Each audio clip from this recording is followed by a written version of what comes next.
Assalamualaikum warahmatullahi wabarakatuh. Perkenalkan, nama saya Nur Aisyah Sagala. Di sini saya akan menjelaskan tentang dasar perencanaan dan manajemen strategis. Robbins dan Quilter dikutip dari Ernie, perencanaan yaitu sebagai sebuah proses yang dimulai dari penetapan tujuan organisasi, menentukan strategi untuk pencapaian tujuan organisasi yang digunakan secara menyeluruh. Ada 4 hal alasan manajer membuat rencana. Yang pertama, memberi arah. Yang kedua, mengurangi dampak perubahan. Yang ketiga, meminimalkan pemborosan dan kegiatan rangkap. Dan yang terakhir yaitu menjadi standar yang digunakan dalam pengendalian. Jenis-jenis rencana terbagi atas 4. Yang pertama yaitu luasnya, yang kedua kerangka waktu, yang ketiga kekhususan, dan yang terakhir frekuensi penggunaan. Pada luasnya yaitu terbagi atas 2, yaitu rencana strategi sama rencana operasional. Pada berdasarkan waktu terbagi atas 2 juga, yaitu rencana jangka panjang sama jangka pendek. Berdasarkan kekhususan juga terbagi atas 2, yaitu specific plan sama directional plan. Dan yang terakhir yaitu berdasarkan frekuensi penggunaan, yaitu ada 2, pendekatan tradisional sama non-tradisional. Ada 2 elemen penting dalam perencanaan.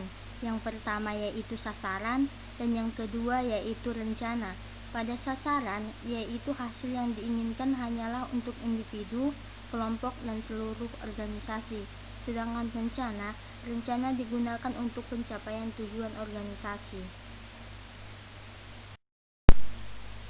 Peranan dan tujuan perencanaan yaitu menetapkan semua hal, misalkan dalam manajer yaitu sebagai pemimpin. Hubungan antara perencanaan strategis dan manajemen strategis adalah yaitu strategi yang telah dirancang sehingga sesuai dengan yang diinginkan untuk jangka waktu panjang. Sedangkan proses antara perencanaan strategis dan manajemen strategis yaitu ada 3. Yang pertama yaitu misi dan tujuan, yang kedua analisis lingkungan, dan yang terakhir yaitu pengambilan keputusan.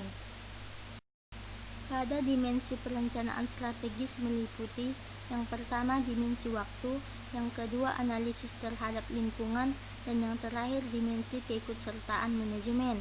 Sedangkan pada dimensi manajemen strategis meliputi yang pertama analisis situasi, yang kedua sasaran, dan yang terakhir yaitu strategi.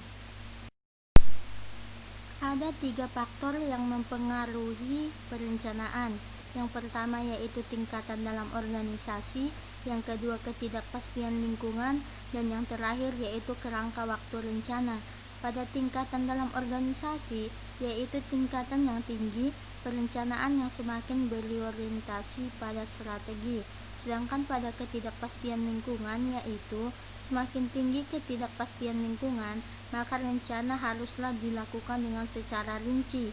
Sedangkan pada kerangka waktu rencana, yaitu semakin besar rencana akan mempengaruhi untuk masa depan. Jenis-jenis rencana terbagi atas 4. Yang pertama yaitu luasnya, yang kedua kerangka waktu, yang ketiga kekhususan, dan yang terakhir. Pendekatan terhadap perencanaan dibagi 2. Yang pertama pendekatan tradisional, dan yang kedua yaitu pendekatan non-tradisional. Pada pendekatan tradisional, yaitu perencanaan yang dilakukan oleh manajer tingkat atas dan dibantu oleh departemen perencanaan, kemudian akan dialirkan ke bawah.